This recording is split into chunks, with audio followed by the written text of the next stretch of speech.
Hello दोस्तों, मैं कृष्ण कुमार यादव और हम पढ़ रहे प्रश्नावली 3.6 और 3.6 में हम पढ़ रहे प्रश्न नंबर 2। ठीक है दोस्तों, तो हमारे प्रश्न नंबर 2 क्या है, 2/√x प्लस 3/√y बराबर 2 और 4/√x माइनस 9/√y बराबर -1 है। तो हमें क्या करना है दोस्तों, समीकरण युग्म में बदलना है। ठीक है दोस्तों, कैसे बदलेंगे समीकरण युग्म में, हमारे समीकरण युग्म किस रूप में होनी चाहिए, a1x plus b1y plus c1 के रूप में होनी चाहिए। ठीक है दोस्तों, तो हम यहाँ पर क्या करेंगे, इसको इस रूप में बदलने के लिए मानना 1/√x बराबर क्या मान लेंगे दोस्तों a तथा 1/√y बराबर क्या मानेंगे दोस्तों b। ठीक है, समझ में आ गया। अब देखो हमारे पास समीकरण नंबर ये जो समीकरण है फर्स्ट समीकरण है और ये क्या है सेकंड समीकरण है। देखो समीकरण एक को हम क्या लिख सकते हैं, 2/√x है। इसको हम क्या लिख सकते हैं दोस्तों, इस रूप में लिख सकते हैं 2 × 1/√x लिख सकते हैं दोस्तों।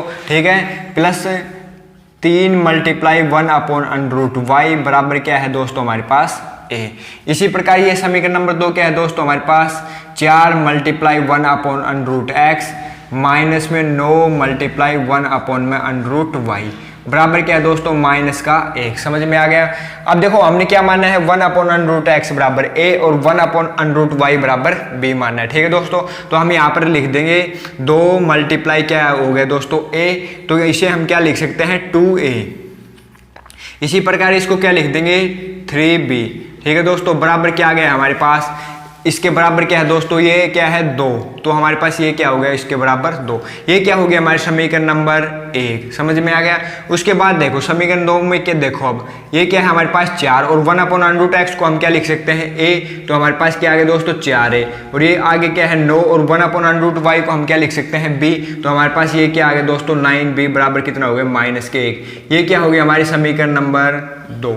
इतना काम समझ में आ गया दोस्तों। तो हमने हमारे जो प्रश्न नंबर 1 है उसमें कहा गया है कि समीकरण निम्न रैखिक समीकरण युग्म को समीकरण युग्म में बदलना है, तो हमने इनको समीकरण युग्म में बदल दिया। ठीक है दोस्तों, अब आगे हमारे क्या काम है, आगे हमारे प्रश्नावली 3.5 तक पढ़ते आ रहे हैं कि दोनों समीकरणों को कैसे हल करते हैं। ठीक है दोस्तों, तो आपके जो आपको अच्छा लगे, जो सी विधि आपको अच्छी लगे उस विधि से हल कीजिए इन दोनों समीकरणों को। ठीक है, अब मैं इस समीकरण को विलोपन विधि से हल कर रहा हूँ। ठीक है दोस्तों, तो विलोपन विधि क्या होती है कि हमारे पास दो चर होते हैं, एक a और एक b। यहाँ पर दो चर हैं, इनमें किसी भी एक चर का मान बराबर कर लेंगे। ठीक है दोस्तों, जैसे मैं यहाँ पर हमारे पास यहाँ पर 2a है और यहाँ पर क्या है 4a है, तो यहाँ पर क्या करेंगे, अगर इसको 2a को 4a बनाएंगे तो इसको क्या करेंगे, समीकरण 1 को 2 से गुणा कर देंगे, तो यहाँ पर भी क्या आ जाएगा 4a और यहाँ पर भी क्या आ जाएगा 4a, और फिर इनको क्या करेंगे एक दूसरे में से घटा देंगे। ये क्या होते हैं विलोपन विधि। तो मैं यहाँ पर लिख देता हूँ समीकरण 1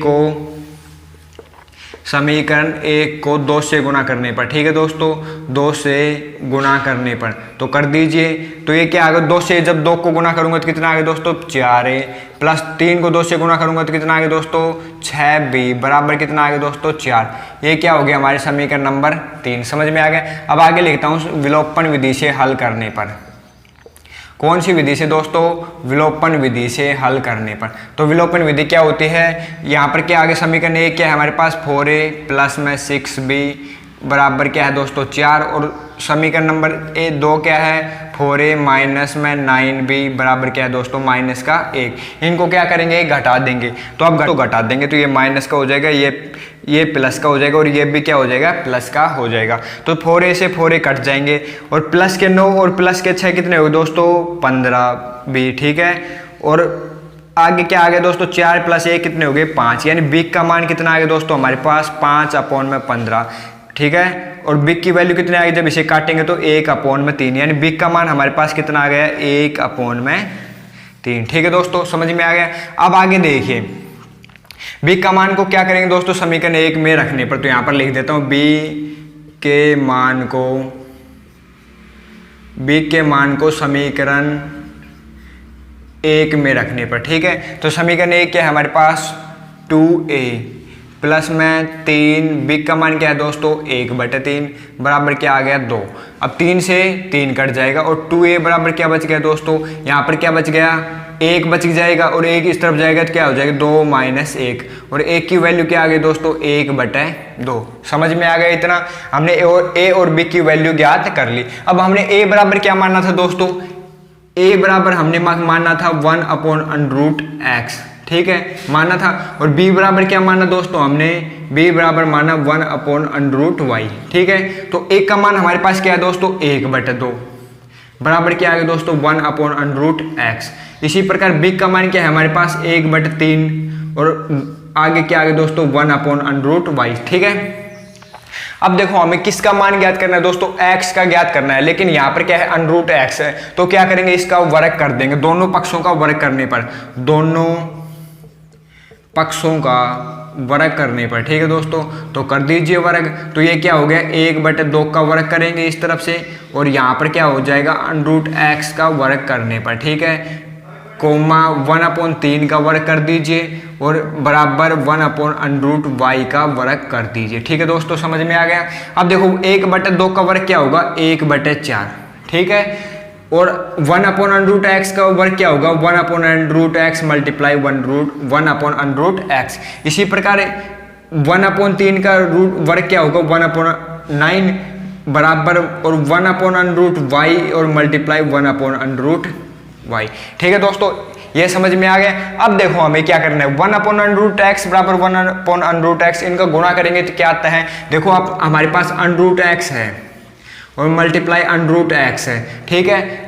जो √ है उसको क्या लिख सकते हैं हम, x की पावर 1/2 लिख सकते हैं दोस्तों, लिख सकते हैं, नहीं लिख सकते, लिख सकते हैं, ठीक है। तो अब देखो आधार समान है तो घाते क्या होते हैं, जुड़ जाते हैं। तो हम यहाँ पर क्या मान लेंगे दोस्तों, x और 1/2 प्लस 1/2 और 1/2 और 1/2 आधा और आधा मिलके क्या हो गया दोस्तों, 1। तो हमारे पास x की पावर कितनी आ जाएगी, 1 पावर को लिखो या मत लिखो तो क्या आ गया दोस्तों, x आ गए, ठीक है, समझ में आ गया। तो हमारे पास यहाँ पर क्या आ गया, 1/4 बराबर 1/x, और इसी प्रकार 1/9 बराबर क्या आ गया दोस्तों, 1/y, ठीक है। अब देखो इनको वज्र गुणा करेंगे तो क्या आ जाएगा दोस्तों, x बराबर क्या आ गया दोस्तों, 4। x का मान कितना आ गया दोस्तों, हमारे पास 4, और y का मान कितना आ गया दोस्तों, हमारे पास 9, ठीक है, समझ में आ गया। तो हमने x और y दोनों के मान ज्ञात कर दिए हैं, ठीक है, समझ में आ गया। तो दोस्तों अगर वीडियो पसंद आई हो तो लाइक जरूर कर देना, ठीक है। अब हम चलते हैं हमारे प्रश्न नंबर 3 की।